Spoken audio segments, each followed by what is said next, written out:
What's up, guys?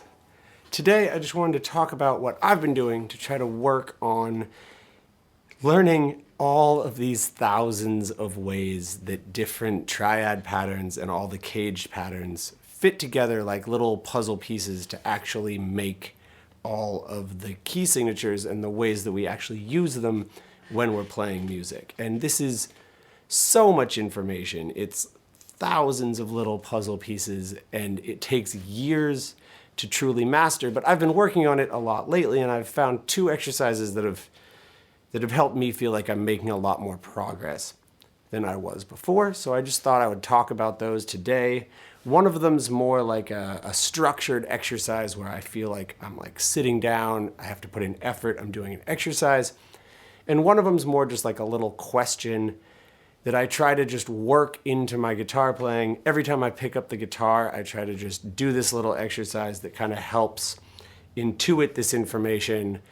And the second one seems to me to be more connected to the way that I actually use this information in a musical setting. But I want to talk about the more structured one first because I think it'll make the second one make a little bit more sense. So the first exercise, the more structured one, is to play harmonized scales with triads.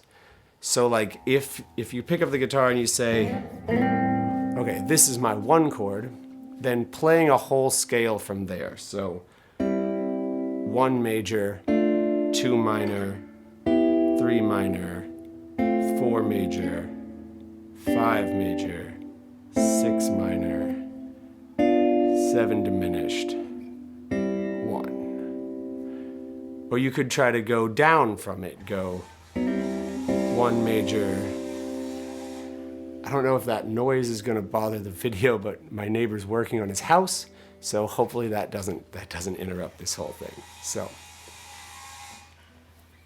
if you're going to go down, it would be chord 1, and then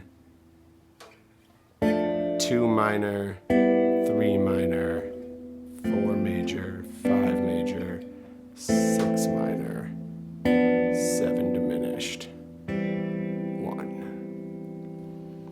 So obviously those are two that I've practiced, that I know well. When I first sit down to learn these, it takes me a long time to put them together, and it feels like a real structured exercise that's a lot of effort. So the other way that I've found to work on this information that I feel like fits easier into my daily life is just every time I pick up the guitar, the first thing I do is I'll just grab a random triad and I'll say, okay, if this is my 5 chord, what's my 1 chord? If that's my 5 chord, then that's my 1 chord. And I'll just do that with just random triads. Okay, if this is my 3 chord, then what's my 1 chord? There's a 1 chord right there. The 3 and the 1 chord share 2 notes. So, and then to add another layer to it, which is the most interesting part for how I actually use this information, is I'll say, okay, so this is my 3 chord. What's my 1 chord? This is my 1 chord.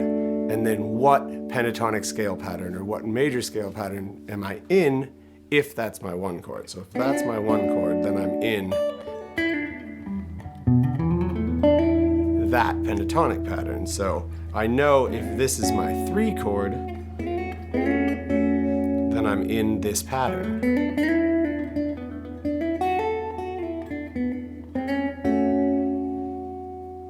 And I'll try to do that just once a day or once every time I pick up the guitar. I'll sit down, I'll say, okay, if this is my 5 chord, if that's my 5 chord, what's my 1 chord?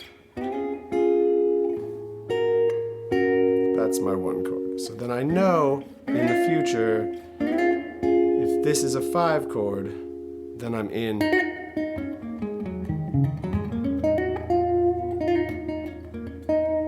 that pentatonic pattern.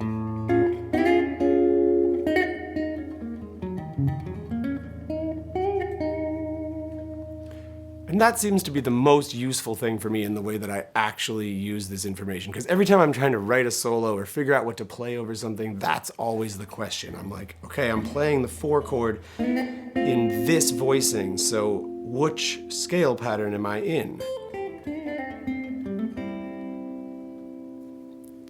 I hope you guys have fun with those. That's been really helping me to understand how all these little puzzle pieces fit together.